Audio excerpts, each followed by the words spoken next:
इसी के बाद नंबर आता है शांभवी मुद्रा का।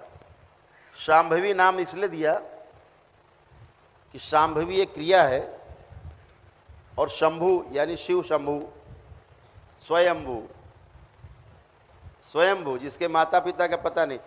एक ही ऐसे महादेव हैं जिनके माता पिता का पता नहीं, जिनके बचपन का कोई उल्लेख नहीं। एक ही ऐसे महादेव हैं, बाकी सारे देवी देवताओं के बचपन का उल्लेख है, बचपन में कैसे थे, पिता कौन थे, क्या क्या किया, कहाँ गए, सारा है। लेकिन एक महादेव हैं जिनके बचपन का कोई उल्लेख नहीं। क्यों नहीं? क्योंकि वो है ही नहीं। जब वो है ही नहीं तो बचपन कहाँ से? वो तो नित्य वर्तमान है, वो तो नित्य वर्तमान है, सदा सदा से हैं, सदा सदा हैं और सदा सदा रहेंगे। तो इसलिए उनका बचपन नहीं, कोई किस्से कहानी नहीं। ठीक है, सारी किस्से कहानी वो कहते हैं कि मैं ही जीवन देता हूँ, मैं ही मौत दे देता हूँ। अब बताइए, अब कितना विरोधाभासी है। कहते मैं ही देता हूँ, मैं ही छीन लेता हूँ।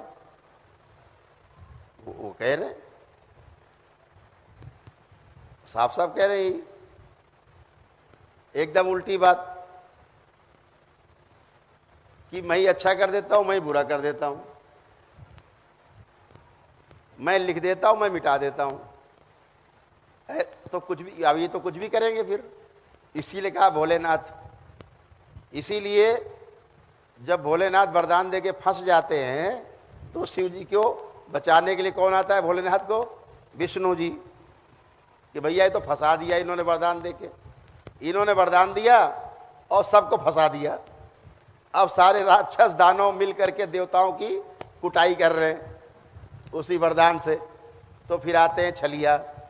छलिया रूप जो है, रूप वो भी शिव का ही है। समझने वाली बात है, ध्यान देना, भ्रम में न रहना। अलग अलग कुछ भी नहीं है, रूप हैं, रूप हैं, वो भी शिव का ही रूप है, विष्णु। तो जो रूप में फंसे और गए। अभी वो तार देखा है, प्लग में लगाते, वो लगाते हैं सॉकेट में, प्लग लगाते हैं उसको, तो लगाते हैं ना, तो उसमें एक कहते ठंडा है, एक गर्म है, एक न्यूट्रल है। ऐसे ही है ना। तो ऐसे ही समझो आप, ठंडा गर्म और न्यूट्रल, ब्रह्मा विष्णु महेश है, एक ही माया। ठीक है, माया एक ही है, एक ही जगह से पैदा हुई। कैसे? शिव से शक्ति, शिव से शक्ति का जन्म हुआ। जन्म एक शब्द है, हम घटना बता रहे हैं, घटना है ये। क्योंकि आप वही बात भाषा समझते हो तो भाषा हमको वही प्रयोग करनी पड़ेगी, नहीं आपके समझ से बाहर हो जाएगी। अनुभव में कुछ और है, जो हम आपको बोल रहे हैं शब्दों में, एक्चुअल में ये अनुभव में कुछ और है। जैसे हम आपसे कहते हैं पृथ्वी तत्व, तो हम इस पृथ्वी की बात नहीं कर रहे हैं, जिनसे पृथ्वी का निर्माण हुआ है, हम उस तत्व की बात कर रहे हैं। जब हम कहते हैं अग्नि तत्व, तो हम इस अग्नि की बात नहीं करेंगे, माचिस जलाई और अग्नि। हम उस अग्नि की बात कर रहे हैं जिससे, उन तत्वों से अग्नि का निर्माण हुआ। समझ रहे हैं?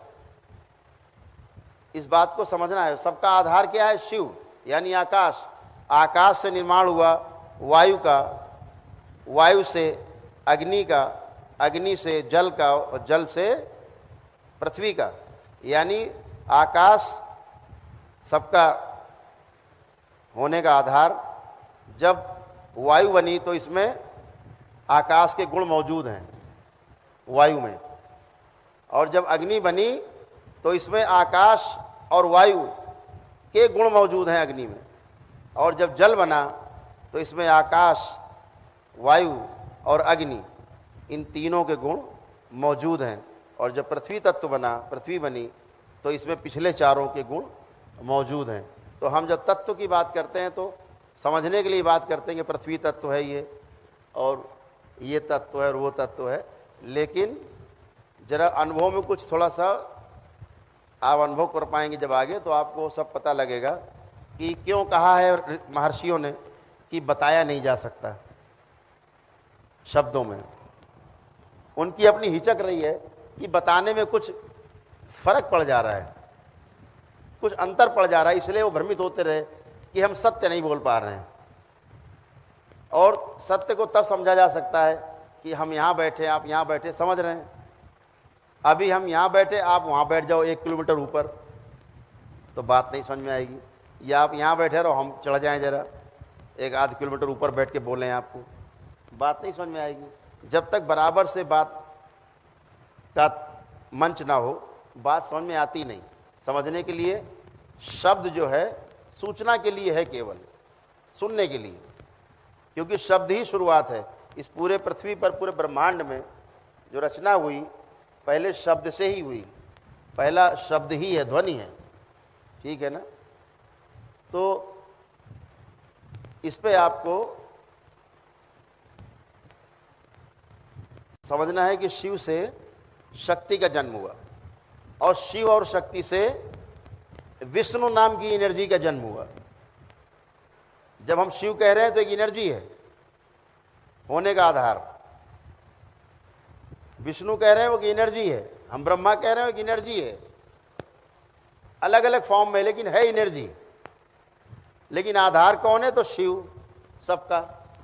तो शिव से जन्म हुआ शक्ति का, माँ जिसे कहते हैं, क्रिया होते हुई दिख रही है ना। तो शिव से शक्ति का जन्म, शिव और शक्ति से विष्णु का जन्म, फिर विष्णु से माँ महालक्ष्मी का जन्म, फिर विष्णु और महालक्ष्मी से ब्रह्मा का जन्म, ऐसे ब्रह्मा से भी सरस्वती का, ऐसे क्रम है। तो कहाँ पहुँचे पीछे जा कर के? सब शिव से ही निकले, शिव में ही हैं और शिव में ही समाये हुए हैं। सब कुछ शिवमय है, सब कुछ, और वापस जाके शिव में ही मिल जाना है, ठीक है। तो इसलिए अलग अलग कुछ भी नहीं है। कभी मत देखो कि वो देवी देवता अलग है, वो अलग है, ये काम के लिए अलग है। जैसे एक फैक्ट्री है, कोई चपरासी है, कोई लेबर है, कोई गेटमैन है, कोई सुपरवाइजर है, कोई फोरमैन है, कोई मैनेजर है, कोई मालिक है, कुल मिला के एक फैक्ट्री है। कुल मिला के एक फैक्ट्री है, काम कर रही है, उसकी एक बैलेंस शीट है। तो ऐसे ही सब एनर्जी हैं, सारी एनर्जी का अपना अलग अलग काम है। चपरासी का काम मैनेजर नहीं कर सकता, मैनेजर का काम सुपरवाइजर नहीं कर सकता, ऐसे सब के काम अलग अलग हैं। शक्ति का मतलब क्रियाशील है, क्रिया है, क्रिया हो रही है, अलग अलग सबके पावर्स है। तो अपना रोल ढूंढ लेना है कि हमारा रोल कहाँ पर है। तो भ्रमित नहीं होना है कभी, देवी देवताओं के मामले पर कभी भ्रमित नहीं होना है। जब आप कहते हो ना मूर्ति रखी है, तो मूर्ति रखी है ना, तो मूर्ति में क्या है कि प्राण प्रतिष्ठा, सुने हैं ना आपने प्राण प्रतिष्ठा? ऐसे ही प्राण प्रतिष्ठा आप में भी हो रही है। और जो ये शांभवी मुद्रा है, जो हम आपको बताने जा रहे हैं, इसको जब बार बार आप दोहराएंगे तो आप में भी प्राणों की प्रतिष्ठा होगी, उसका प्रतिष्ठापन होगा, जैसे मूर्ति में होता है। मूर्ति में प्राण प्रतिष्ठा करना थोड़ा कठिन काम है, लेकिन आप में एक जीवित व्यक्ति में प्राण प्रतिष्ठा होना बहुत सरल काम है, और वो शांभवी मुद्रा से होता है। तो शांभवी कहा तो शंभु का स्त्रीलिंग आप मान लीजिए, शक्ति मान लीजिए, तो शांभवी कहा उसको, शंभु मुद्रा नहीं कहा, शांभवी मुद्रा कहा, क्योंकि वो क्रिया है, इसलिए शांभवी कहा, शंभु नहीं कहा, क्योंकि शंभु क्रिया नहीं करते, वो अक्रियाशील है। तो शांभवी मुद्रा क्या है कि किसी भी आराम वाली मुद्रा में बैठना है, श्वासें ना तो बहुत खींचनी है, ना बहुत अंदर भरनी है, ना बाहर बहुत निकालनी है। सामान्य रूप से केवल रीढ़ की हड्डी आपकी सीधी रहे, और आंखें ना बंद करनी है और ना खोलनी है। जैसे उन्मनी मुद्रा में आंखें खोलनी थी, ऊपर देखना था बलपूर्वक और बीच में देखना था बलपूर्वक, ये उन्मनी मुद्रा है। लेकिन शांभवी मुद्रा क्या है? ना तो आंखें खोलनी है और ना ही बंद करनी है। जैसे शिव के नेत्र देख रहे हैं पीछे, पीछे देखिए, ये शांभवी मुद्रा है। ये जिस मुद्रा में बैठे हैं ये ही शांभवी मुद्रा है। यही मुद्रा देख रहे हैं आप स्क्रीन पे देखिए, आंखें लाइए बड़ी करके, बड़ी करिए आंखें उनकी, और बड़ी करिए। देखिए ये मुद्रा आप देख रहे हैं, आधी खुली हैं और आधी बंद हैं, अर्धमीलित नेत्र हैं, आधे खुले हुए आधे बंद हैं। लेकिन कहाँ देख रहे हैं वो? मध्य में दिख रहा है कि मध्य में देख रहे हैं। तो क्या करते हैं, धीरे धीरे धीरे एक ही उसमें बैठे रहते हैं, श्वास ना तो लेते हैं ना छोड़ते हैं, जैसे आ रही आने देते हैं, जा रही जाने देते हैं, सामान्य बैठे रहते हैं। धीरे धीरे श्वास की लंबाई छोटी होती जाती है जितना आप ध्यान करते हैं। तो बैठे और ज्ञान मुद्रा में बैठे। ज्ञान मुद्रा, मुद्राओं के बारे में बाद में ज्ञान मुद्रा और सारी मुद्राओं में बात करेंगे, उसके वीडियो बना के डाले जाएंगे आपको। तो मुद्रा का अपना महत्व है। ये अग्नि है, अग्नि का हमारा प्रतीक है। अंगूठा ये वायु का है, ये अग्नि और ये वायु, ये आकाश, ये जल और ये पृथ्वी। ऐसे 5 जो उंगलियां हमारी हैं, पांचों अलग अलग प्रतीक है। किसका? अंगूठा अग्नि का प्रतीक है, ये आपकी दूसरी उंगली बगल वाली ये वायु का प्रतीक है, तीसरी आकाश का प्रतीक है, सबसे बड़ी उंगली है आकाश, चौथी जो आपकी उंगली है आपकी आराम का, ये बोली जाएगी जल का प्रतीक है, और अंतिम सबसे जो छोटी आपकी छुंगलियाँ कहते हैं इसे, ये पृथ्वी का प्रतीक है। तो ऐसे हम जिसके साथ अंगूठे को लगाते हैं, ऐसे लगाते हैं तो चीज़ों को बढ़ा देती है, ठीक। हम ऐसे लगाते हैं तो घटा देती है। ऐसे लगाया तो चीज़ बढ़ जाती है। क्या बढ़ गया? वही तत्व जो इसमें है अग्नि के साथ मिलके, और ये तत्व बढ़ने लगेगा, ठीक। घटाना है तो नीचे ले जाते हैं, ऐसे कर लिया घटाने के लिए, ऐसे कर लिया बढ़ाने के लिए, ऐसे कर लिया बढ़ाने के लिए। तो हवन में समिधा डालते हैं ना, तो ऐसे डालते। तो क्या क्या आ गया? अग्नि, आकाश और जल, ऐसे 3 ऐसे डालते हैं। किसको बाहर रखते हैं? वायु को और पृथ्वी तत्व को, इसको बाहर रखते हैं। कभी पूजा में देखो ना ऐसे करके लगाते हैं। उन सब का यही है, साइंस है, ये क्लियर कट साइंस है जो समझना है आपको। तो उस मुद्रा में बैठ करके, और जो शिव के जो नेत्र अभी आपने देखे, आंखें बंद करनी है और इसको फोकस करो, देख सकें। इन वाले नेत्रों पे आपको आना है। कैसे आप आएंगे? जब आप आधी आंख खोल के और आधी बंद करे रहेंगे, और धीरे धीरे धीरे धीरे आप बीच में जाने लगेंगे, यहाँ बीच सेंटर में एकदम, और यहाँ जा कर के और ऐसे स्थिर हो जाएंगे।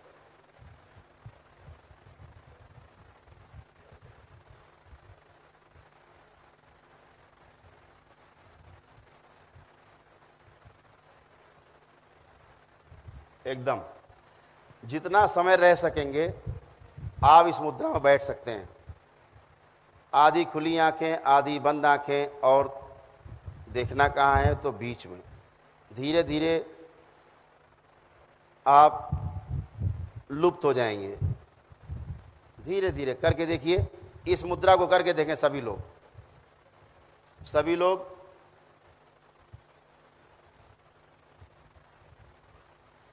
सामान्य मुद्रा में बैठे, रीढ़ की हड्डी सीधी रहे,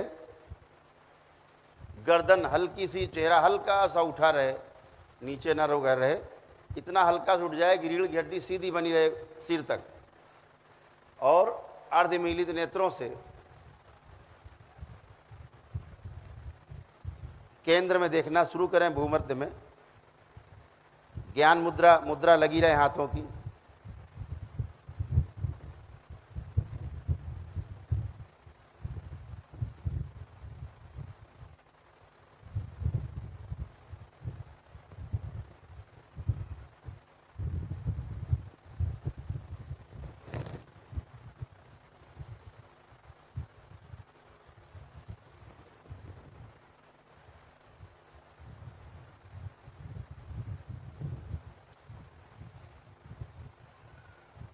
पूरा ध्यान मत्थे के बीचों बीच दोनों भवों के बीच में आपकी देखने की भाव भंगिमा उधरी हो, ऊपर हो, आधे नेत्र खुले आधे बंद हुए,